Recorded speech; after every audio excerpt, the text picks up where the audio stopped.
గ్రామ స్థాయిలో వాట్సాప్ గ్రూపులు క్రియేట్ చేయండి. ఎప్పటికప్పుడు పరిస్థితి తెలుసుకునే వీలుంటుందని తెలంగాణ రాష్ట్ర పంచాయతీరాజ్ గ్రామీణాభివృద్ధి మరియు స్త్రీ సంక్షేమ శాఖ మంత్రి ధనసరి అనసూయ సీతక్క ఒక కాల్ చేస్తే అందరికి వెళ్ళిపోయి ఆ మెసేజ్ అందరికి కింది స్థాయి అధికారుల వరకు మొత్తం జిల్లా యంత్రాంగం అంతా కూడా అలర్ట్ అయ్యేటట్టుగా ఇక్కడ కలెక్టర్ గారు, ఎస్పీ గారు, మరి ఇన్ఛార్జిగా వచ్చినటువంటి రాజీవ్ గారు అందరూ ఇది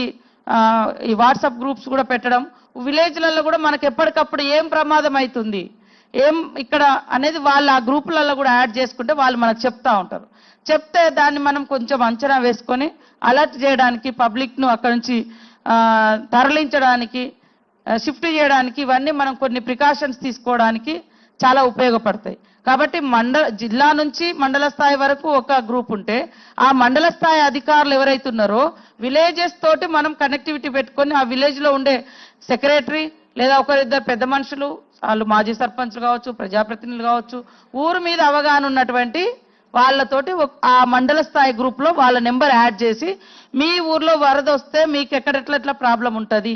ఎక్కడి నుంచి వచ్చే సిచ్యువేషన్ ఉంటుంది, ఏమని ఉంటే మాకు ఎప్పటికప్పుడు ఇన్ఫర్మేషన్ ఇవ్వండి అనేది కూడా మనం పెట్టుకుంటే బాగుంటుంది. సో ఈరోజు ఇప్పటి వరకు మనం కాపాడడం, తర్వాత ఈ నష్టాన్ని అంచనా వేయడం, నెక్స్ట్ వర్క్ ఈ నష్టాన్ని అంచనా వేసి ప్రభుత్వానికి ఇవ్వడం, వెంటనే ఈ రోడ్లు డ్యామేజ్ ఎక్కడెక్కడైతే అయినాయో